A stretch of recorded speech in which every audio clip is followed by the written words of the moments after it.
Ladies and gentlemen, welcome to Comics Evolve, where we discuss all things around comics media culture with your hosts, Andy, Jarian, and Alex.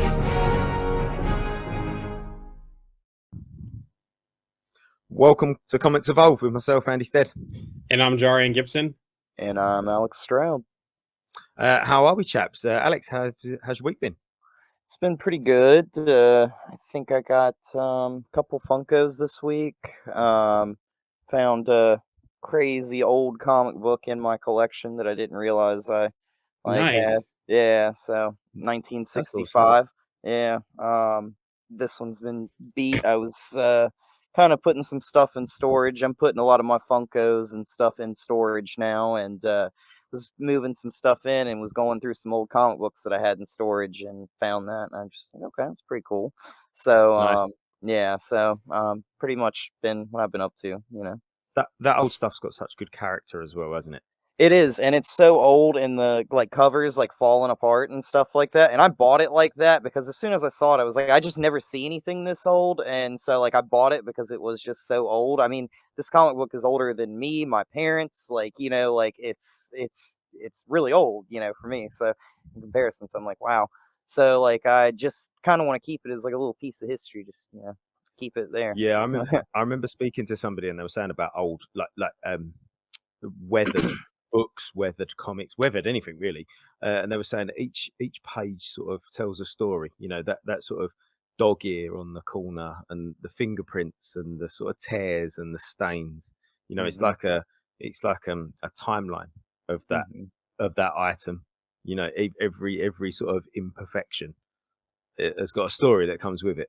Definitely, and I feel like comics back in the day were made a little bit better than they were today. Or than they are today. I feel like they're kind of mass produced in a much cheaper quality today. So I go to the comic book store, I find books with the staples already coming out and stuff like that. And I'm with a lot of older comics, I feel like they just hold up better. The binding. I think they used a heavier GSM in the old comics than what they do now. The paper's a lot thinner than it is than Less it was. Quality. Yeah, for sure. Great, excellent. Jarian, how are you? Doing good. Went by the collectible store earlier today with my son. Picked up a Soundwave Transformer, and also another Taskmaster figure that they had in the loose stuff. So I like going in there because they always change stuff up, and you always can find some good stuff in there. Awesome. So yesterday I was at Paul Edwards, our friend DC World, Geek Garage. He was on the show last year. He opened his new store yesterday. Funko, Loungefly, Marvel Legends. It was a great event in my high street, literally a stone's throw from where I live, and superb. Opening a new geek shop like that is a risk, I think, to be honest. And actually had a superb turnout. So really, really pleased for him. My son had a great time cosplaying as Miles Morales. He was doing cartwheels and flips down the high street. Yeah, the point as well. There was two other Spider-Men there as well, and there was all sort of pointing at each other, so doing the meme. So that was great. But yeah, so that was really cool. And I bought a new Funko. I'm gonna unbox it right now as well, actually on screen. But look at this little guy. I don't know if you've seen these. Can you see what that is? Groot in a onesie. Yes, yeah. It's from I Am Groot, and I saw this. I didn't even know they were doing these. So, and I saw this today. And I was and I was out, and it was I've had a bit of a rough day for various reasons, and it was sort of retail therapy. You're going to go, I'm just going to buy this. He looks really cute. It looks really cool, and that'll cheer me up for certain. So here we go. I'm just going to get him out. He's actually really tiny. Look at that. Look how tiny he is. Does he have a stand or anything like that? Yeah, he's got a stand in here. Do you know? Funny story about stands. When I first started collecting Funkos, I did not realise that some of them come with stands. Mm-hmm. So and hold your gasps. But this was when I was throwing boxes away. Oh no! Yeah, there you go. There's faces. Yeah. So I've got Gamora. I've got Gamora from Guardians 1, and she doesn't stand up, and I could never figure out. It took me ages to figure out why she didn't stand up. until I realised that some come with stands, and then I was like, I must have thrown the stand away. Oh. When you look on the bottom of her foot, she's got the little hole. So yeah, but there he is. He's really cool, and he's got like you say, he's got a cool little onesie on. I think he's great. So there's a whole series of these. I saw the one recently. I think it's from the Volume 2 set. It's Groot with the detonator.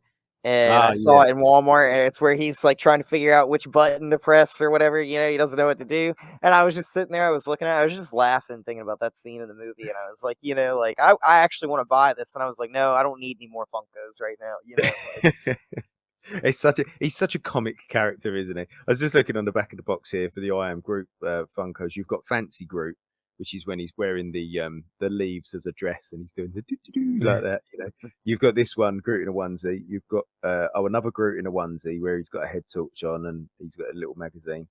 A Groot with the grunts, so the little things that he squashes in the end. There's a Groot with a detonator. He's got glasses and headphones on, and then Groot with some cheesy puffs. From the chat here, 99% of Funkos that need stands seem to be the female characters I found. so fun fact for you too, because I've noticed that too, but I actually have one Funko that I am missing the stand on because it's in the box and I cannot find the box because it's somewhere in storage somewhere. But I have a Dash Funko from The Incredibles because for some reason, like, I have all my Speedster Funkos like out in a line. So I've got like Makari, like the Fietro from WandaVision, like a bunch of Flash Funkos, and Dash from The Incredibles. But like, if anything even moves in the house, that Dash Funko just goes doop and just tips right over, and I'm like, oh no! So it'll be like dead quiet in the house, and I'll drop my foot, and I hear the thing tip over. I'm like, ah. So who's the one out front? Who's the fastest? I was going to say the same thing. Ooh, that's definitely gonna be the Flash. I mean, yeah, no, that's great. So yeah, he's really cool. I quite like him actually. So yeah, and that's good. And I did, and I can't help it. You know, I think we all do the same thing. I've got at least 2 or 3 stories that I'm still reading at the moment. I've got to finish off Reckoning War. I think I'm reading a Carnage story. I've got a Guardians omnibus that I'm reading, and yet I still ended up picking up Judgment Day, the graphic novel of Judgment Day, when I went to the store as well, because that's the latest big story, isn't it? And I think actually Cassie from the group made a really good point yesterday or earlier today, can't remember, but saying about how how the movies seem to be taking inspiration from comics about 10 years ago. So you're kind of reading the stuff now. And she was also saying about how so in Marvel they kind of test stories in the comics, or maybe they test stories in comics now to then potentially turn that into a story in live action later on down the line. And we'll come on to that when we talk a bit of Star Wars later and a bit of animated shows, but it's a similar sort of thing that they've done there, or that they're doing there now. Yeah, if you look at how they've retooled comics to be more like the movies now too as well. A prime example is Star-Lord, right? Look at Star-Lord in the cartoons. Look at him in the other comics. He's more Captain America / Scott Summers military type. You know, if you look at him to where now he's more comedic and more reflects the Peter Quill Star-Lord from the movies in the MCU now, towards more comedic and less military type. Yeah, sure. We skipped the part where I said where I usually say if anybody's watching or anybody's watching live to drop us a comment and say hello. I think we've got Jamie there. Hi Jamie, how are you? But yeah, drop us a comment, say hello, chirp in when the time is right.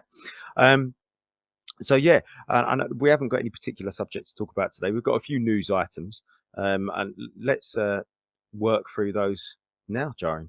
Okay, so we have a casting for an unknown role.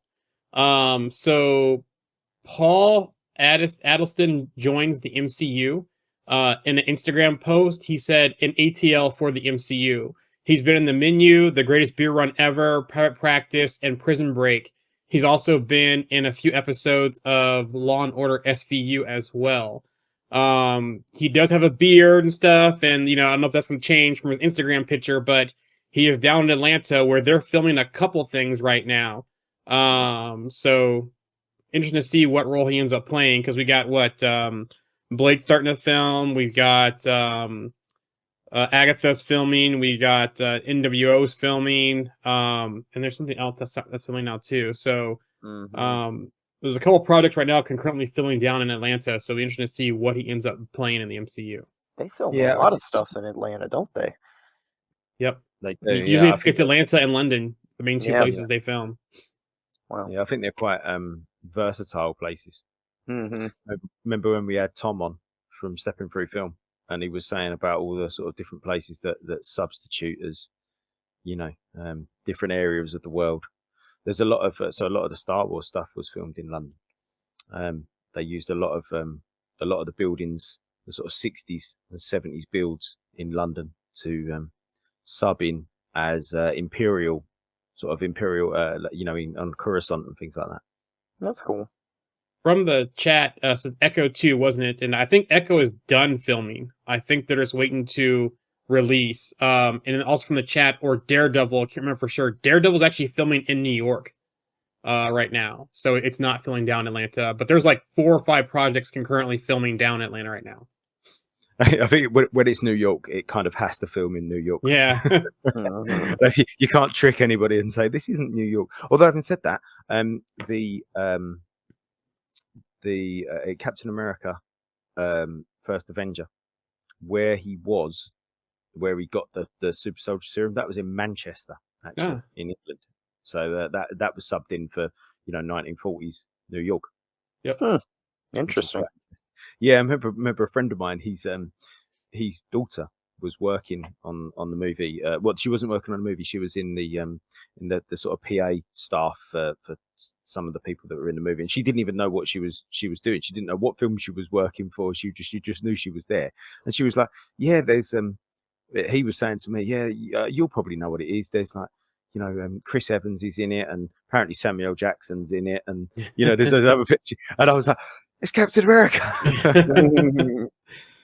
From the chat here, I'm glad to hear Daredevil is filming there. More expensive, I'm sure, but worth it. Yep. And also, too, Yeah. New World Order is filming some stuff in DC as well. They're mainly filming in Atlanta, but there are some parts of production that will be in DC. So That's cool. Disney Plus has a new ASL option for the first time ever. It went live on April 14th for Ant-Man, the very first Ant-Man movie. The viewing option will see an ASL performer at the bottom right corner of the screen, translating all dialogue throughout the whole movie for those hard of hearing or deaf.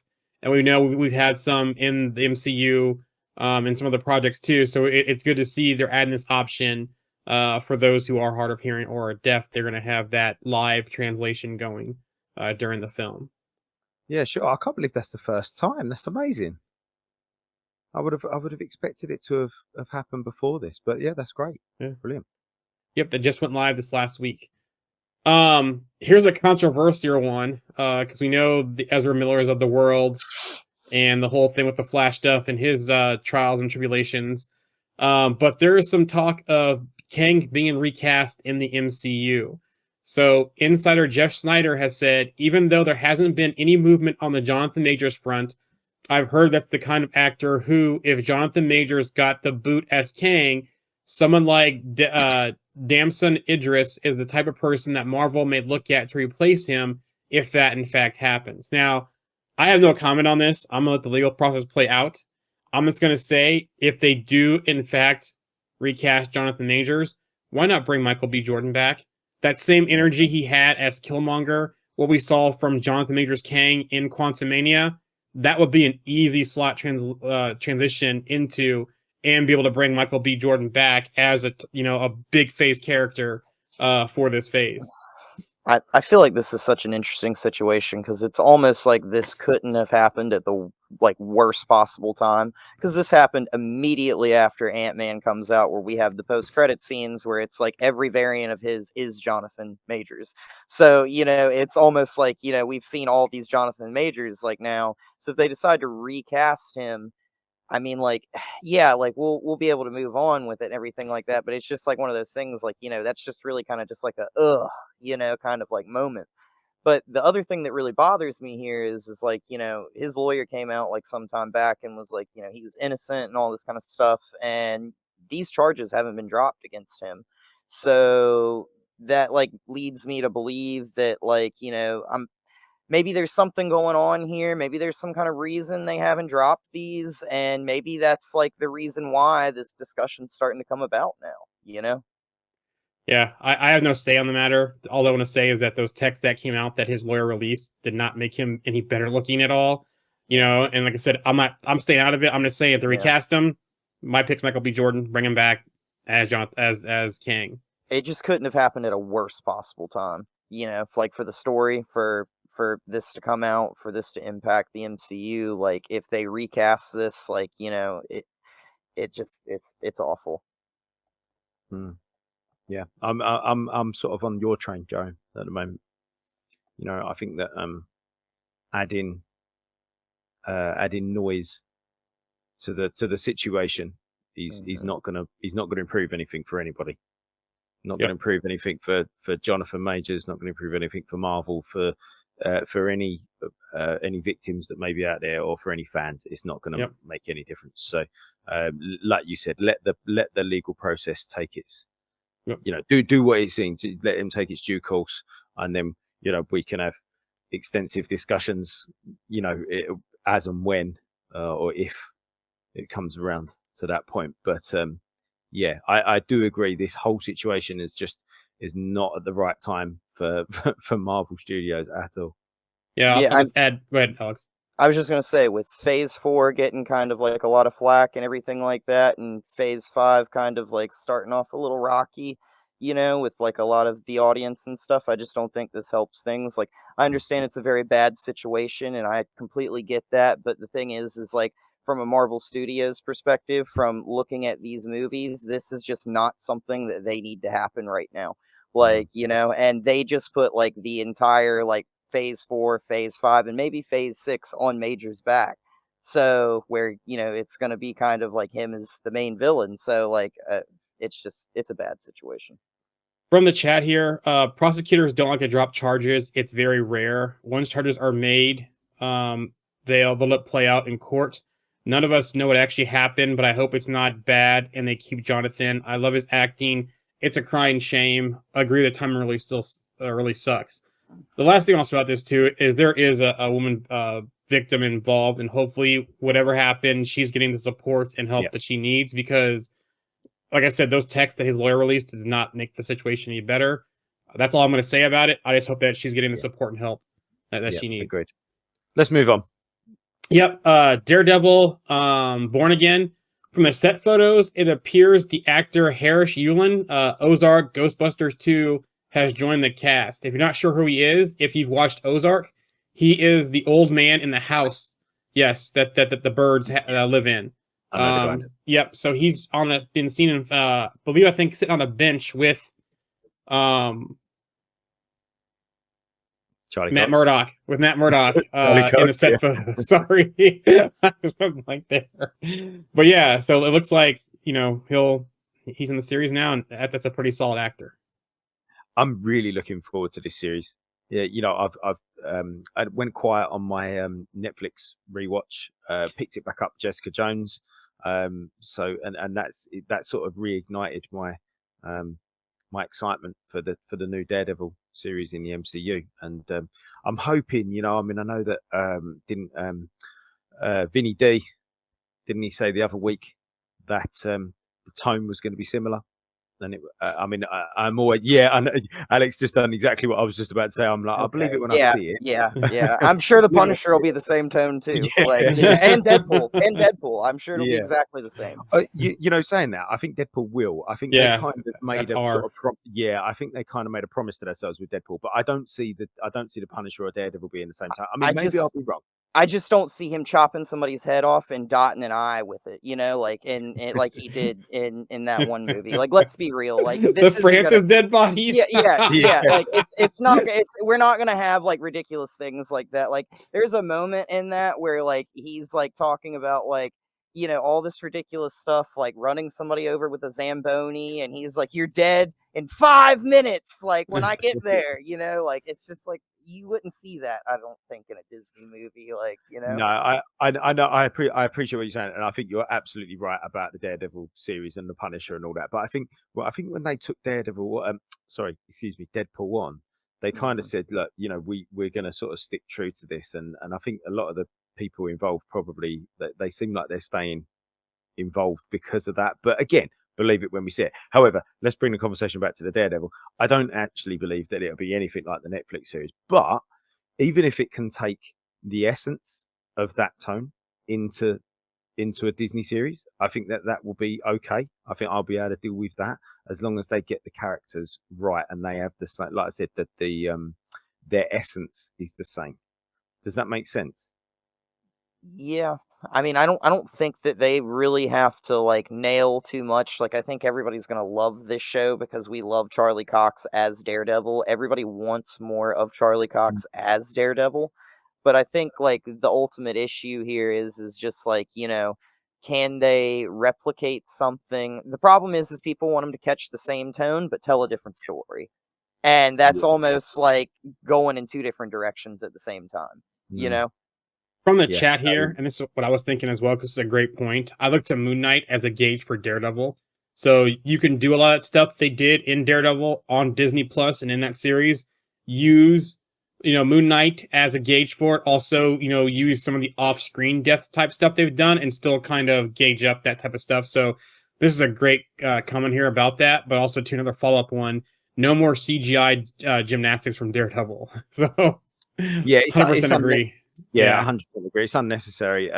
Fred Carmichael put out an agree or disagree, didn't he, a couple of weeks ago, and said about, do we want to see more CGI for Daredevil to allow him to do more elaborate stunts? And no, I don't think it's needed. I think you can do a lot of that stuff with stuntmen or just camera trickery and making it look good. I don't think he needs a great deal of CGI in him at all. Also, too, Vincent D'Onofrio has been tweeting a lot about how excited he is for the series and hyping the series up. So, if Vinny D's on board, I'm on board. So, Thunderbolts, Rachel Weisz on if she's returning, on if she knows she's returning. She said, I don't. No one's mentioned her to me for quite some time. I think she's still living with her pigs that she's experimenting on. She loves her pigs. They're buddies. Now, I would like to see... And I grant this movie's getting flack as a Black Widow sequel, but I would love to see Rachel Weisz's character come back. There probably is some stuff that Val could probably use of her skills, because she was involved with the mind control stuff and all that stuff they were using in Black Widow. Plus, too, she was Iron Maiden. We saw the mask that she had and that kind of stuff. They never touched on that, and I still feel they missed a huge opportunity with using Taskmaster instead of Iron Maiden 2.0, but I'll stop there. Before he gets carried away. Yeah. Rachel Weisz is a big hitter as well, isn't she? She's a big player to sort of not have in that movie. I do feel that if they did though, it would make it even more like Black Widow 2.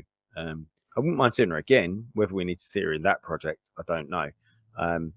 But yeah, I've got a feeling that project's going to change again. Now, they haven't started filming yet, have they? They have not, and it seems like they've already changed from we talked before about the script, because the script was too focused on the Black Widow characters, and so it seemed like they were adjusting the script. But as far as Rachel Weisz, even if it's just a cameo of her working on stuff for Val, and we circle back to that in the future, because I still think that her role was underplayed in the Black Widow movie. Alex is thinking, I can see him. Yeah, he's thinking. You can see. Yeah. I can hear the cogs. I can hear the cogs. Yeah. I don't know. Thinking about other things, I guess, in the MCU and how this all plays into it, but Circling back in the comment here from the Daredevil stuff, could it be anything to do with health and safety or just a pointless need for CGI? That's a good one too. I agree they should use stuntmen and stunt doubles as much as they can.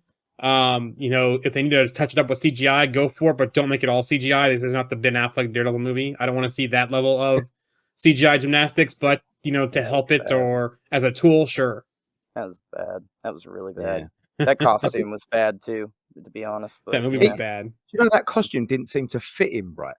No, and I think that's why, it almost I feel like that costume was meant to be shiny to kind of almost replicate like the bad CGI at times in it to Right, like yeah. almost confuse you with the bad CGI a little bit, you know? What's was like- CGI and what's his real suit? Yeah, exactly, kind of, you know? That like, costume seemed more of a Daredevil stripper type costume, like if he was going to like a Marvel themed, bachelorette party or something, or bachelor party, whatever.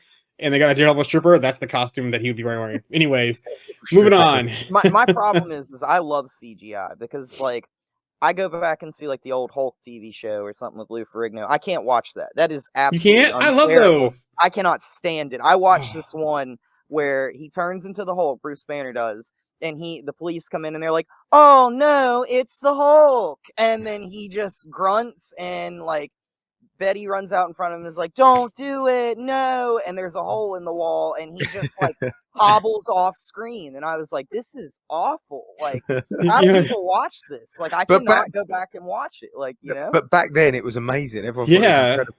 Yeah, I mean, like my dad loves like the $6 Million Man, and he talks about the $6 Million Man fighting Bigfoot like it's like the Clash of the Titans or something like that. I'm like, even stuff like that, it's like, oh, dude. Like, You ever notice Luke Ferrigno's shoes when he's the Hulk? They're spray painted green, like those wicker sandals. That's what he's wearing when he's the Hulk in that series. Yeah, they're like Crocs back then, or something like that. They're the equivalent. You say that the guys that were making this stuff, the prop guys and things like that, they were like absolute, trailblazers. To be fair, they were. These guys have set the sort of standard at the time, which was way above what anybody else was doing, and they were innovators of their time. You go back and watch some of the stuff that the guys on Star Wars were doing, and they were way ahead of other people, well, of anybody. Nobody else was even thinking about doing that kind of stuff. The sound effects people were just geniuses, absolute genius. Was it like one of them was a frog with a car driving past, or a ribbit and a car driving past in rain on gravel or something? It was like, how do you even come up with that idea? That's just incredible. I think Star Wars long ago set themselves up to honestly have the greatest universe for set design, because they did this thing where like most of the planets are like barren wastelands, or they're like little tiny like little hut like buildings, you know what I'm saying? Like they're pretty simple, they're not crazy, like they look like they're out of space, but they're one of those things where the stuff that they were doing back then, they can make stuff today. And it almost looks like it blends really well, and they do a really good job of that, You know what? I'm glad you just said that, because I was going to say about this whole CGI conversation that there's a sweet spot where CGI blends perfectly with real life, and I don't think that's it. So, like Jurassic Park, when you go back and watch Jurassic Park, there's some moments in that where you're like, "Are you sure this is mid-90s?" And this wasn't 10 years later, because some of the practical effects, mixed with a little bit of CGI and a little bit of quality acting and some sort of lighting and some cinematography, and you're like, that's incredible for when that was, when you think that was like 1993, 1994. There's some amazing stuff there. And like you said, Alex, I think when they don't try to go too far with it and they kind of base it in real. So like, for example, I like what you said there about some of the planets. Let's take Tatooine, for example, where Luke's from. They've just got, it's just like a barren wasteland with some round huts, but then 3 suns, and you're like, that's easy, and it just instantly transfers you to somewhere, to another planet, doesn't it? And you don't have to spend a lot of money to make that set either. Yeah, exactly. From the chat here, the original Star Wars was way ahead of its time with special effects. But you go look now, and it seems awful. All those oldies are like that. I just want to add another thing, too. You talk about CGI and practical effects and that kind of stuff. The puppet stuff they did back in those days was great, too, as well. All the stuff that Jim Henson did, Dark Crystal, Labyrinth, all that kind of stuff that he did. The puppet style work is just amazing. I always show my kids, like, even when they redid, like, the remake of the Dark Crystal on Netflix, that series, they went back to the old puppet style. I wish we would see more of that kind of stuff, because that stuff was great in this time. And it's still great now. I'll tell you what else is worth watching as well, and talking about practical effects. There's a documentary on the making of A Nightmare Before Christmas. Tim Burton. Man, honestly, that stop motion stuff, making all of those models, play animation stuff. Wow. Yeah. Just another level of talent and patience and dedication to what they do. Someone goes, Fraggle Rock. Fraggle Rock. Sorry, that's why I was laughing. You know what I wouldn't mind seeing? The Marvel pets done in that puppet style, if they could pull that off. With a little bit of CGI, the puppet style they did, they could probably pull the Marvel pets off like that. Yeah. That'd be interesting to see. Something different. Yeah. Yeah. I'd like to say, I think we said about before, didn't we? We all like the animatrix with those different styles of animations. It'd be quite nice to see different sort of styles of film within, whether that be Marvel, DC, or whoever, it doesn't matter, but something a little bit different, whether it be, Tim Burton's, clay modeling and stop motion, or whether it's puppetry, or whether it's, I mean, actually, having said that, Werewolf by Night. Yep. Good example. Michael Giacchino. Yep. Yep. Something slightly different, bringing a different flavor to it. Sin City style, was that Frank Miller? Mm-hmm. Who did that? The Sin City movies, that black and white style with a little bit of color. If they ever did a Spider-Man noir film, that style would be perfect for it. Mm-hmm. Like a live action one, not an animated one. Yeah. Yeah, nice. Guardians of the Galaxy 3, it is projecting between 120 to 155 million domestic open weekend. Quantumania was 106, and Wakanda Forever was 181. So we're looking at that Volume 3 is going to be between basically Quantumania and Wakanda Forever in its domestic box office opening weekend. Okay. Yeah. So, Nathan Fillion finally makes his on-screen MCU appearance. So if you see the latest promo, he's actually in there. I'm not sure how big of a cameo he's doing, but he's actually in that promo scene. I posted a shot on the page of it.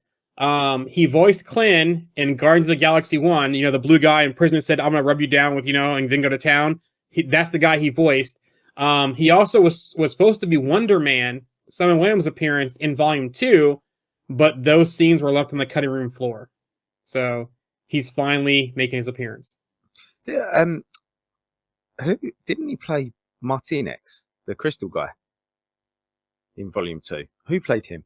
I don't think he did. I'm sure it's Nathan Fillion. Maybe I'm wrong. Maybe he voiced him? Yes, that's what I mean. Yeah, okay, he wouldn't have played him. He was a CGI character. I'm going to quickly look it up while you carry on. Okay. And the nice thing, too, is I'm kind of interesting. I know we're going to have our Guardians preview episode, but I wonder how they're going to do post-Guardians after this film, right? Because James Gunn is going to DC. His vision for the Guardians are done. Are we going to have a new team? Is it going to more be focused towards rebuilding Nova Corps? I know probably three. I have a feeling 3 of them are going to die. I'm back and forth on Star-Lord, but I wouldn't mind seeing them redo Star-Lord to be more like Star-Lord, like I talked about. That Captain America, Steve Rogers, Cyclops, Scott Summers type of person, like in the cartoons and the comic books. So interesting to see too. That Christmas special I watched again. I think Mantis lives because there's a whole run they could do with Mantis in the MCU that was in the comics if they want to move forward with her. Celestial stuff. Yep, Celestial stuff. All the was it Jack Kirby? Was it Kirby or where she's like she's actually like part Celestial? Yep, they could do that whole thing, and they could focus all on the cosmic side of Guardian stuff. And we also seen Sylvester Stallone. Him being back, and some of the other older Ravagers. They could kind of reform a new team. So I don't know. If I'm still saying today, Rocket, Drax, and Star-Lord are the ones gone. I agree with you. It was Michael Rosenbaum, by the way, that played Martinez. Okay. It wasn't Nathan Fillion. But yeah, I agree with those three. I think it's going to hit hard. I really do. I'd quite like to see Mantis take on a slightly more serious role. Actually, I think she's sort of been, but maybe that will with a different director and different set of writers. I feel like Drax is going to die from Adam Warlock pretty early on. Feel like Rocket's going to die at the end of the movie. And I think that's pretty much it. I don't think Quill's going to die at this. But I also don't think that we're going to see probably much of Quill in the future. Like, I think he'll just be kind of just, like, randomly thrown in there for, like, stuff, like, kind of like what they did with Thor, Love and Thunder, how the Guardians of the Galaxy were kind of just there, If Quill does live, they could, like I said, they could have him off rebuilding Nova Corps, have him, be cameos in Nova projects, that kind of stuff. because we know the Nova Corps is a big part in the cosmic side of the comics too, as well. And them already being pretty much wiped out by Thanos, I think that's not going to stay that way. What's crazy to me is they have nowhere now. We know that from the holiday special. So like Adam Warlock's gonna come there, and we know he's gonna like wreck shop and destroy everything, and they're gonna have to flee. I mean, I feel like that's kind of the idea that they give in the trailer. So like when they leave, like what happens to Nowhere? Do they go back to Nowhere? You know, like after this movie's over with, like is Nowhere just destroyed? Is it, you know, ruined? Like what do we do here? You know? Yeah.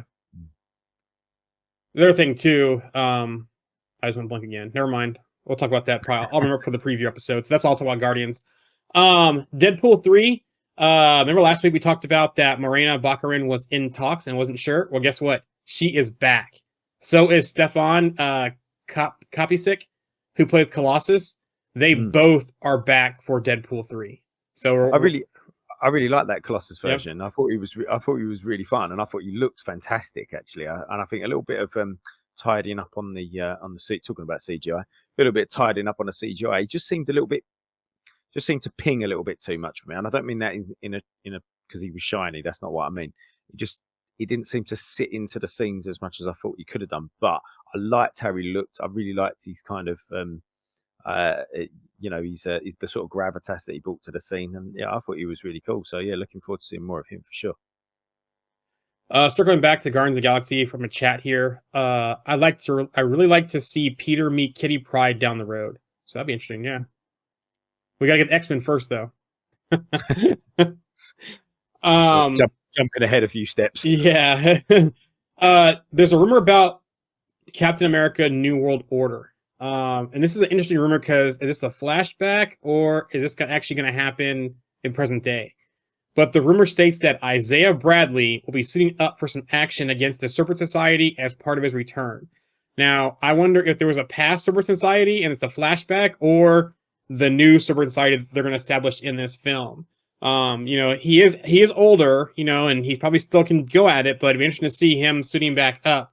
I also wonder if something happens to him if he does suit up in present times, and that leads the way to his grandson. Yeah. Grandson? Yeah. Grandson to come in as a young Avenger, as Patriot, to kind of further to that stage up that we kind of saw in the Falcon and the Winter Soldier. I was seeing some social media posts from, forgive me, I don't know the lad's name who plays Eli Bradley. Some social media posts from him, and he's been hitting the gym. Yeah, he's been hitting the gym, putting on some size. I wonder whether that's preparation. Having said that, Patriot it's certainly in the beginning stages. Patriot wasn't a huge person. He was only a young man, really. He was only a teenager. I'm not sure that was entirely necessary. Certainly if that's what he's doing it for. But who knows? Maybe he's going to play his granddad in a flashback, and then he's going to play Patriot in the future. That'd be a good way to do it. Seems like Sam's kind of moving in like a nice position to be kind of like a good role model for him too. You know, like in the MCU. Like if what was it, New World Order, if that movie ends with Sam, like, because it seems like Sam may get the super soldier serum, if that happens, then we have him as a super soldier, like now being able to kind of guide him, because it seems like his grandfather is kind of just really angry, so Sam could be a positive influence for him. I don't think he's more angry as in more disappointed and jaded because of him being a black man in the super soldier project, and during that time how it was okay for black soldiers to go fight, but when they came home they weren't treated the best, so to say it lightly. I get it, but he got mad and he threw something into the wall. You know what I'm saying? Like, I mean, that's angry, and so it's like, I get it, but like at the same time, like, it's like, he kind of was like a mentor to Sam, like at one point in the Falcon and the Winter Soldier, and helped kind of push Sam to kind of be the hero that Sam needed to be. So Sam could now do that for his grandson. You know what I'm saying? And be that person for his grandson. I think Sam will be that person for a lot of people. Mm-hmm. I think he'll be a mentor and a leader for a lot of people. To be honest, I think they're gonna lean into him. Even the last words that Steve said to him, he's a good man. and that's why the shield was his. And I think he'll definitely be a mentor and a leader, whether he's got the super soldier serum or not. I personally don't think he'll have it. I really don't. I can see all the clues and the hints as to why he might take it, but I don't think he will. I think he can sort of say, look, I can do this without it, and I think he'll stick by his guns. What if instead of the super soldier serum, he ends up getting, because he knows he got the suit from Wakanda. What if they give him some kind of synthetic herb in its place? We know they've got that now, don't Yeah. they? So Yeah, potentially. Would they give that to somebody who's not from Wakanda, and it's also that's a good something point. that is like it's predominantly made only for the Black Panther to take? I mean, like, Yeah, that's a good why point, would they actually, do yeah. that? it could be not the same strength. It could be a lesser potent version just to help him out, possibly. I don't know. Yeah, but yeah, it's far fetched. I agree, Alex. From the chat here, I hope it's true. Remember, Feig teased that a few years back about Isaiah Bradley. And then another from the chat here. He's bitter and traumatized and has genuine disdain for the country that turned on him after he gave them everything. Exactly what I was trying to get across is that point right there with that. So Yeah, well said. He's angry and upset about it. Yeah, definitely. Blade news. Breakout horror film star Mia Goth, who was in Pearl and Infinity Pool, joins the cast. Now, could this be the MCU's Lilith? Yeah, I see this. I don't know the girl very well, but yeah, could be. The only other role I could see her possibly being in is possibly Vampire by Night, maybe.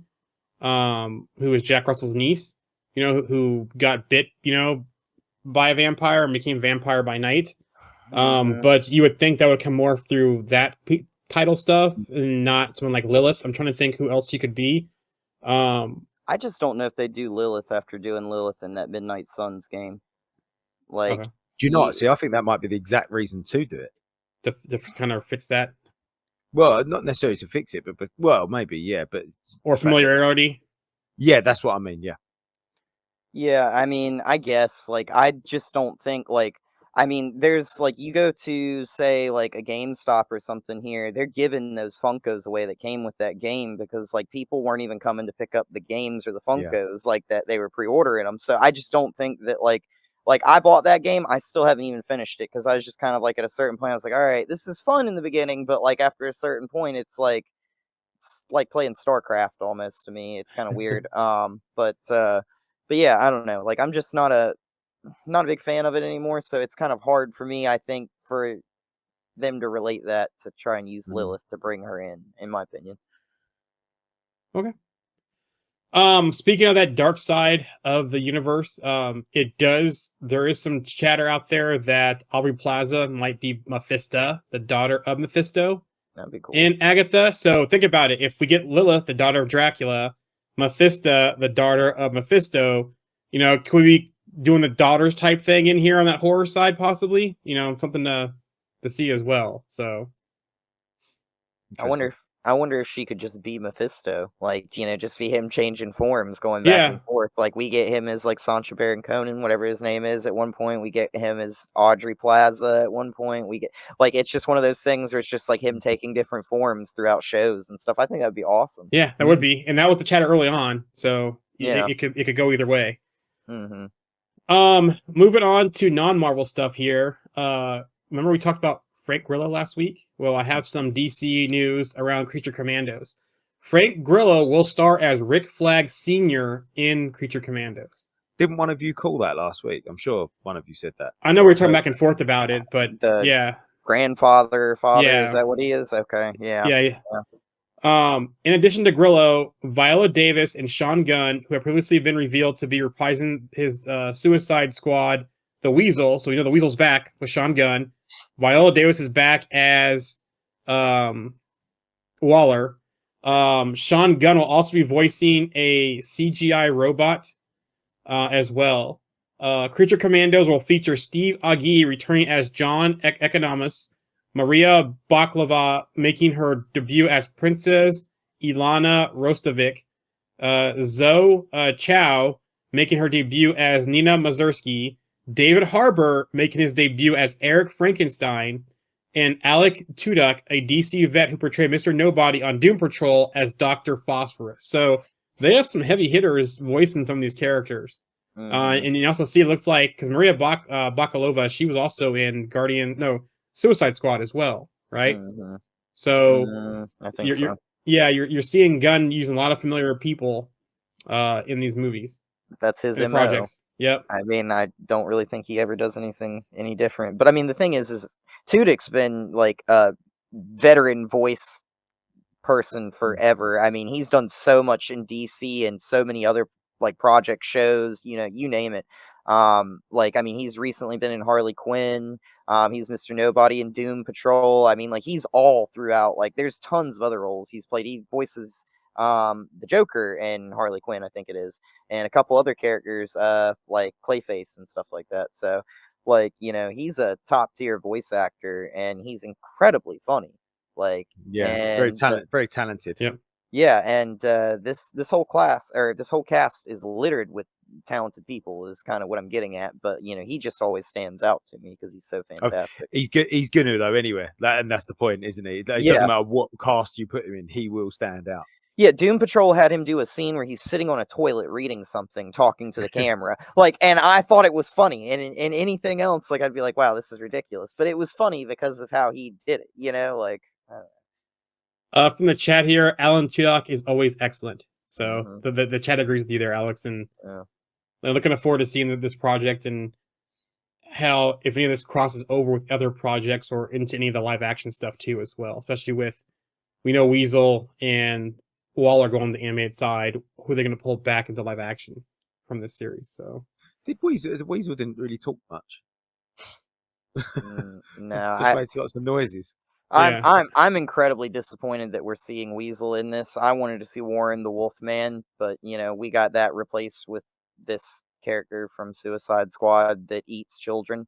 So that's going to be really interesting to see that replacement, I guess.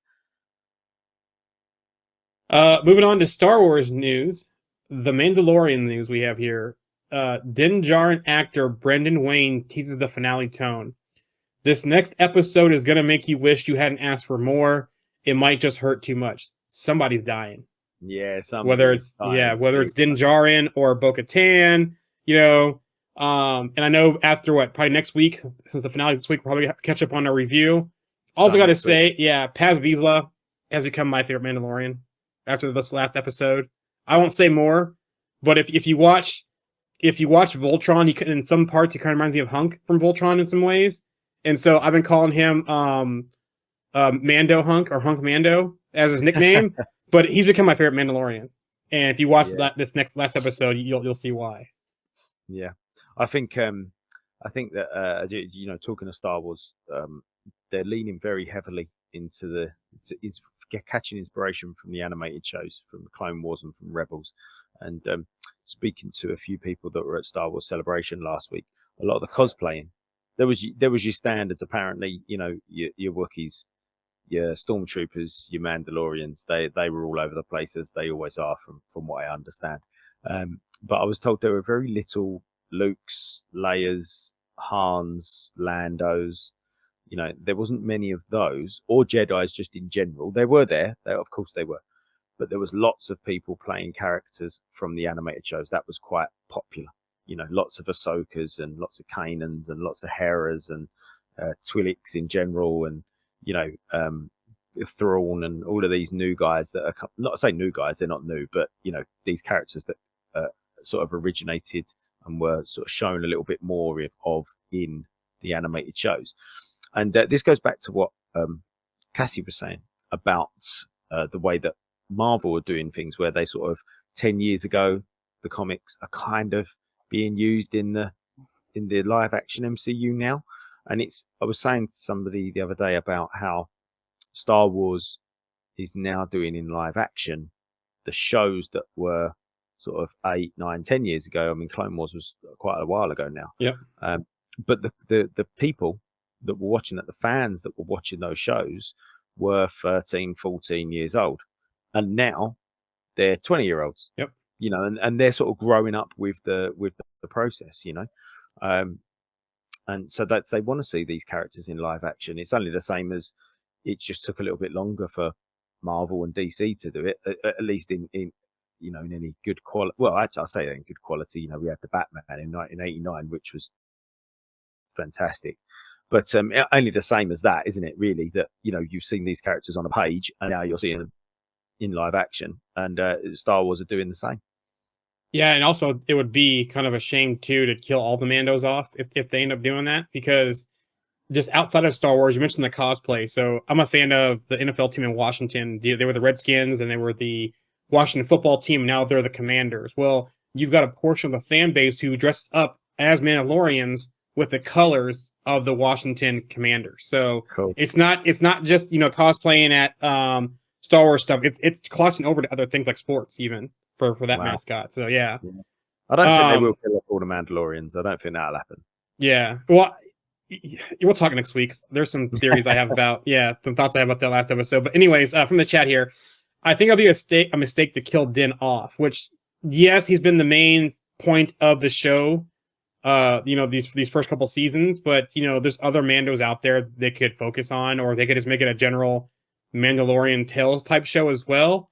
Yeah, but it would be interesting to see how they do that. Also, that unnamed movie we talked about last week from the Star Wars Celebration, they are making a movie around the event of the Mandalorian. So to not have at least some Mandalorians or some of the more familiar ones that we've seen through this series not be in there, I think will kind of be a mistake too as well. Yeah. Great. Another one here. His armor always reminds me of the Brotherhood of Steel from Fallout. So yeah, but next week's episode, we are doing the Mandalorian review, the catch up on the last few episodes. And so it'll be interesting to see how this plays out, because I have some suspicions about it, but we'll talk about that next week. For sure. Stranger Things news. An animated Stranger Things spin-off series is in the works at Netflix. I have still never watched the show. No, neither have I. My son's watched all of it, but I haven't watched it. He watched it in about 2 months. He just binged the whole lot. Yeah, my wife watches it as well. Alex, have you watched it? I've watched every single bit of it. Yep, it's fantastic. That sounds show. like you enjoy it. I was just about to say, that sounds like you enjoyed it the way you just said that. Yeah, I really like that show. I actually predicted the song that Eddie played, because I was reading something online and people were talking about the chords and stuff that he was playing on the guitar, and there was a very few handful of songs that people were all arguing about he would play in this most recent season and stuff like that. So I was pretty stoked. When I saw that happen on screen, I started screaming. I was like, yeah, it was the most excited I've been probably since Cap lifted the hammer in the movie theater. It's just so awesome. But because it was I was getting to see this Ozzy Osbourne-esque scene in this show with Hellbats and stuff, guys playing guitar and everything, and Red Skies. It's just awesome. Stranger Things is a very cool, different show. It starts out kind of in one place and you end up in a way down a rabbit hole that you never expect you to be in, kind of. Excuse my naivety, but is it an original show, or has it got some source material? So it is, I think, a Netflix original. I'm pretty sure they've done comics and stuff like that now, and done some other stuff. Some graphic type novel stuff. Yeah. I've heard that they might be doing a spin-off series or something at some point. The thing is there's a lot of lore to explore, and this most recent season has tried to explain why everything's really been happening all this time. Because they've been fighting this mysterious entity, and they had no clue what was behind it, and they sort of find it out in this most recent season. And this is kind of this starts off as a project that's a top secret government facility that's doing illegal tests on children, trying to manipulate them to help win the Cold War kind of type stuff.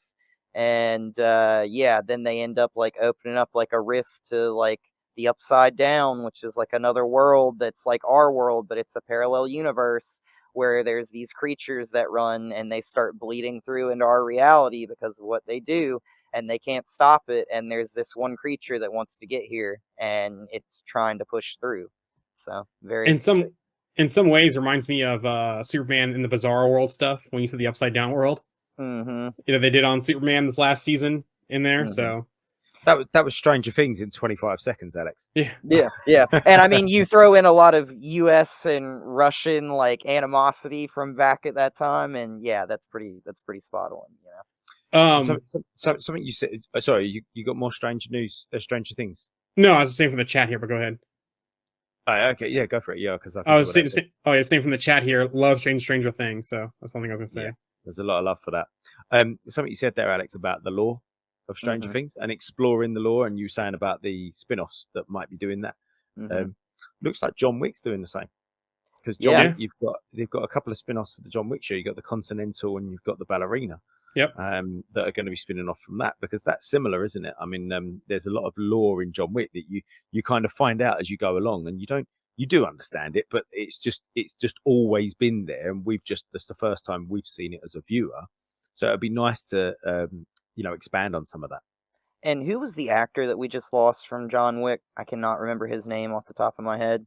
Lance Reddick. Yeah, Lance Reddick. Okay, so sad about that. Like, dang, like, like, I loved him in John Wick. Like, I really loved him in American Horror Story as Papa Legba, but man, was he such a fantastic character in the John Wick movies. Like, he's like, loved him. He was always like, it was so funny. He played such a strong, powerful, but yet polite character, and I've always liked that about him, really stoic as well in it. Nothing ever fazed him. Even when he was getting shot, he was just sort of, it's all right.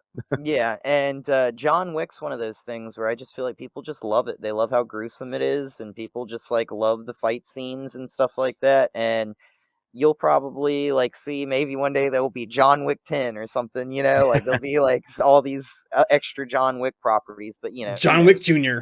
yeah. I mean, like, I think the problem is like a lot of people are starting to realize when you start making all these extra movies like Indiana Jones, you get to the point where the actor that's the lead actor can't do it anymore. So we can't have Keanu Reeves make 5 more John Wick movies and then be like 75 years old playing John Wick doing this. He's like old man Wick, like at that point, So. We said the other week about, I think I brought up the other week that they should have James Bonded Indiana Jones and just brought in another actor to play him. I'm just trying to think, is there any other series of movies that's done that? I mean, obviously James Bond has done that, where they've just brought in another actor to play James Bond and not said anything about it, just carried on like nothing happened. Is there any other film series that's done the same? Just trying to think. No, but I can tell you, so I can use a DC TV show actually as an example that sort of did this. So they actually had Brandon Routh or whatever that played the Atom in it, and at some point they just decided that they didn't want him anymore and got rid of him, and he was replaced by the next dude who was the Atom, and he who's he was in Supernatural. I cannot remember his name, but I think he played Kevin in Supernatural. But he ended up replacing him, and they just kind of just ousted him. You know what I'm saying? It was kind of one of those things, like he was just in the show one day, and then they were just like, all right, no more of you. Yeah.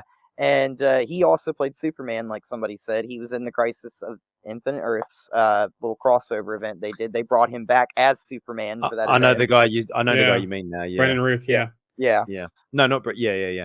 But I see Superman. Somebody said Superman, but and I do kind of agree. But on the other hand, the Superman movies, like all of them, like the Reeves ones, the Brendan Routh one, and then the Cavill ones, they don't flow, do they? Not like James Bond does. No. There's no continuity. I've heard like the ideal was with getting Brandon to play the character was they were trying to capture that like Reeves-esque like Superman again. But I just think Reeves was so perfect as Superman. Like when I see these old pictures, like it's one of those things where I'm like, man, like it's the little hair curl. It's the, like it's just those little details. And I'm like, man, this guy was Superman. And I liked Henry Cavill as Superman, but like I just haven't seen anybody like Reeves that I just think is like the perfect Superman. Henry Cavill always looked constipated though when he was doing all the stuff though. Yeah. Seriously, the face expression was the only complaint I had was his facial expression. That's it. Was talking of Clark Kent now, and a little bit of education for me. Was he awkward? Was Clark Kent awkward? Because that's the impression that I always got from Reeves's Clark Kent. I really loved how awkward Christopher Reeves was as Clark Kent. You know, he's always like his glasses were always falling off his nose, and he was always kind of like stumbling or catching his foot on something or bumping into somebody. And obviously, then as Superman, it was this great. You know, he had this confidence, and he was Superman.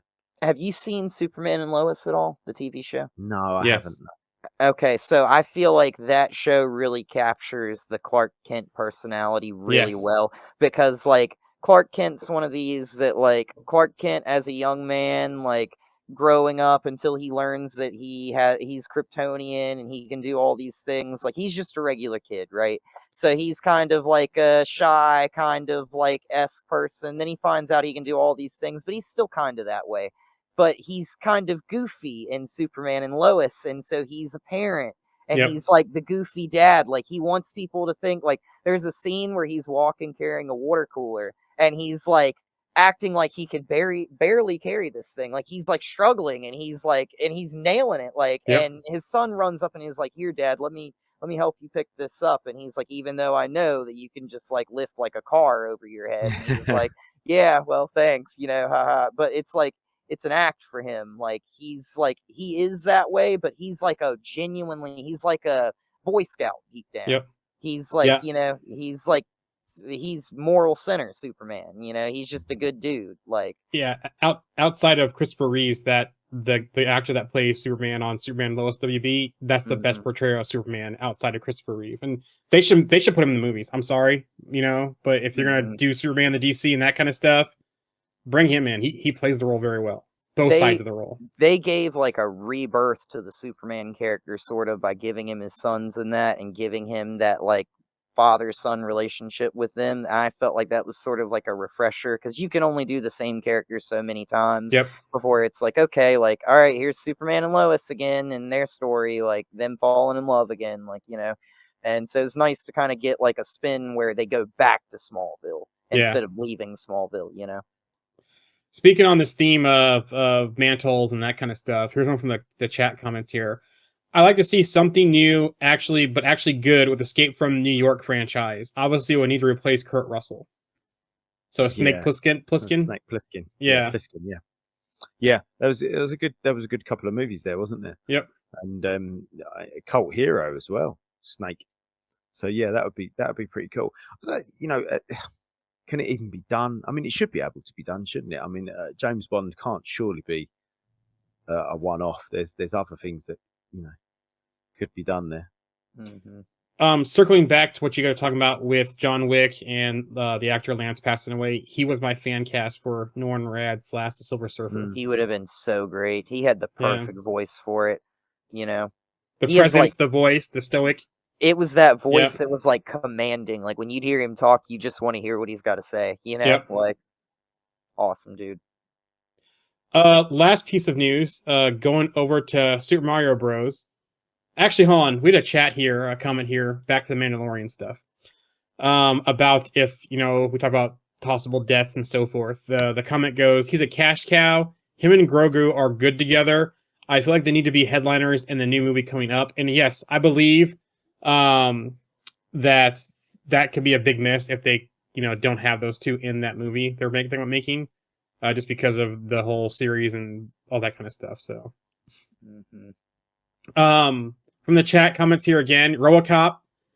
That's funny you say that, because RoboCop actually talked about getting remade again. So they remade it once already with the guy who played Rick Flag, the actor. He was RoboCop in the movie. He was Murphy. They're talking about remaking RoboCop again. There was a list of things that came out earlier this week, and I should have put them in my notes here, but they weren't all. That second one had to be pretty recent then, right? Yeah, like, Michael Keane was in it as well. Not Michael Keane. Michael Batman. I am Batman. Michael Keaton. Keaton, yes, thank you, Keaton. So he was in it as well. He was kind of the OCP type guy in the movie. So yeah, but they're talking about making RoboCop again. So that's a shame. Another one, I guess someone agrees with me about, probably the fan casting for Silver Surfer. I guess that was the comment after that one. But it's the last piece here. Super Mario Brothers. It is now the highest grossing film of 2023 and has passed the $500 million mark. Earlier this week, it was at $248.4 million globally. and stands a strong 260.3 domestically, with a total at 508.7 million.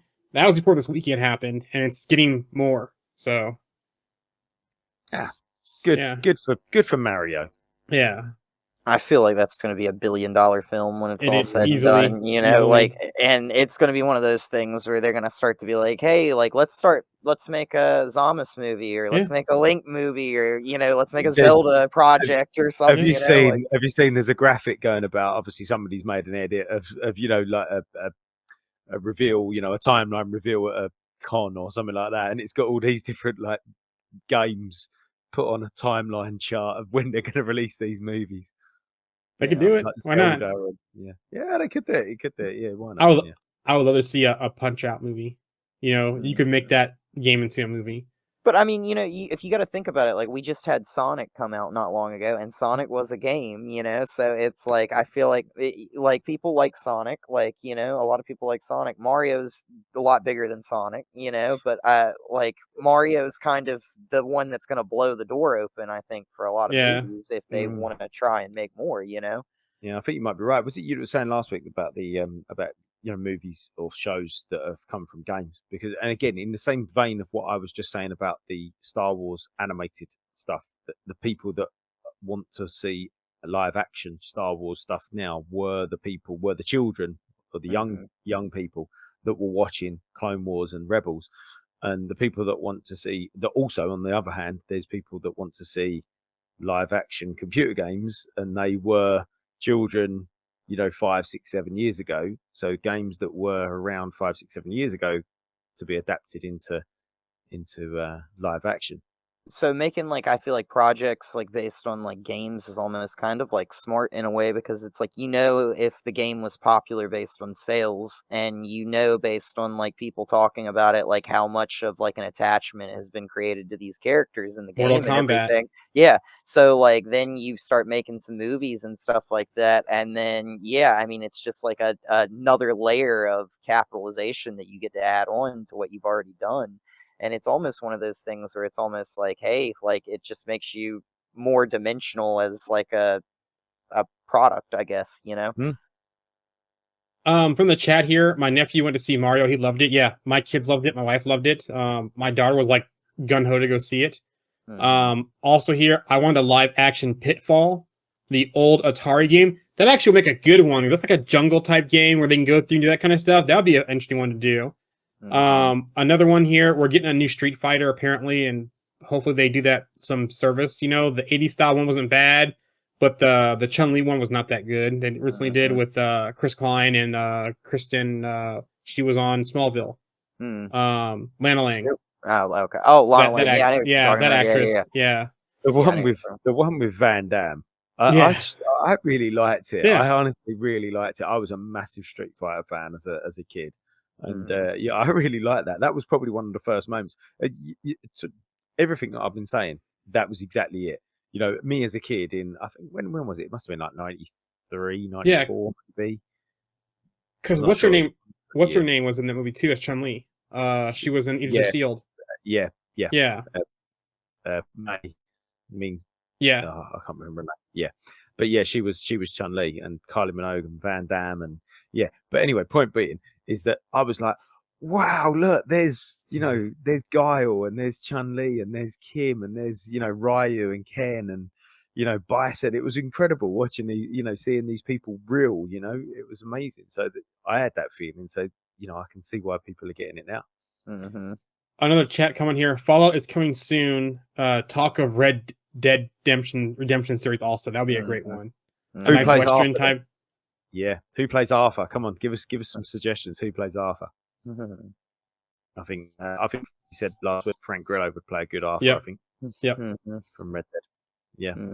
The guy from Star Wars, from the Mandalorian, who played the Westerner dude, who had the Mandalorian's armor for a while. Timothy Oliphant. Yes, he might be a good one for that role. Yeah, could play Arthur. I don't maybe not gruff enough, it's sort of too thin, too slim, too slim. I'm a bit more build on him. But what a great story as well. Red Dead Redemption 2 had absolutely a top story. Absolutely invested into that game I was. And That's not hold the on. first time I think I've cried at a computer game, actually. Gerald Butler Oh, from the chat. Gerald Butler could play anybody, though. Yeah. Back to our mantles type thing that could be passed along. Somebody put in the chat Dredd. So Judge Dredd, I'm gonna guess this is because you had Stallone play him in the first movie. Wasn't there like another one that came out years later or a series or something with Dredd? Carl Urban played him. Yeah. Mm-hmm. So I guess you could do Dredd as one. They done it was almost like the raid, wasn't it, on the building in Dredd, in the Carl Urban Dredd. Yeah. Brilliant. Have we covered all the news? Yep. All the news are Fantastic. done. Well, look, I know. I just put out a question if anybody's got any other than Gerard Butler who could play Arthur in Red Dead Redemption. But maybe we'll start a thread in the group about who could play Arthur in a Red Dead Redemption.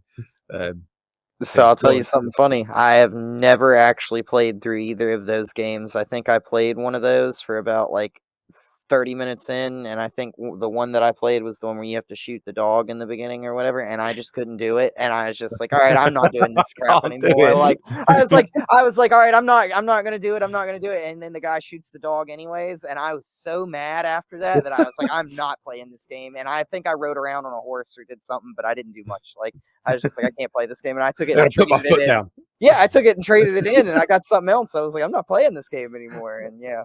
Fair. You're sticking to your morals, though, Alex. I like it. I love animals, so you know. Yeah. Speaking of, okay. No, I was going to say, in fairness, though, actually, that game, obviously, you go hunting for animals and stuff, but there's a great sort of natural element to that game.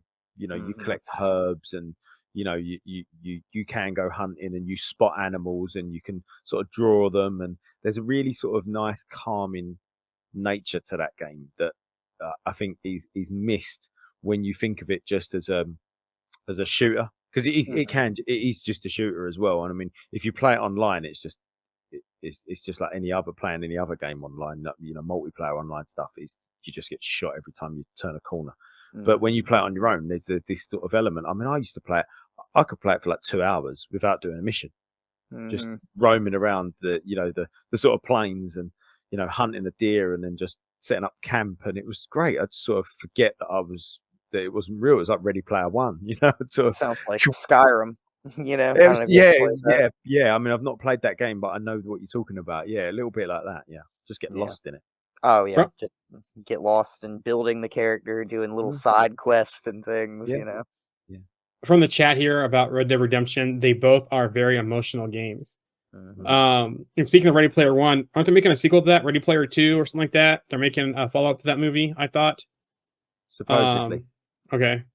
And then my question was, speaking of games to film, has any of you seen Dungeons and Dragons yet? My son went to see it last week. He enjoyed it. Okay, good. I think my son's been kind of talking about it, and he's kind of starting to get into the actual game of Dungeons and Dragons, but we haven't gone to see it yet. So.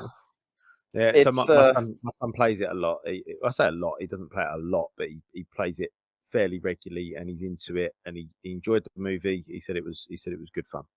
That's awesome. Yeah. I think we're about done there, aren't we, guys? Yeah. I think we've covered some good stuff. It's brilliant. It's been a nice, varied show. We've spoken about stuff we've collected, stuff we've read, stuff in the news. We've digressed a little bit. It's been nice not having a focus subject this week, but we will be back next week, and we will be talking about those last 3 episodes of The Mandalorian, catching up on any Marvel, DC, Star Wars, and other pop culture news, and just having a general catch up about what we've been doing over the last week. So it's been a pleasure. Jarian, where can they catch us? You can catch us on YouTube, on Twitch, on Trovo, on Twitter, on the Facebook page, on the Facebook groups. Those all get streamed to. We have an Instagram account as well that we're posting more short videos, and also Twitter as well. And also, too, if you watch us on Twitter, we can't see the chat, so make your way over to one of the other platforms where you can interact with the chat. And that's Twitch, YouTube, Facebook page, and Twitch. Awesome. It's been an absolute pleasure, guys. See you next time. Take care. Have a good one. See ya.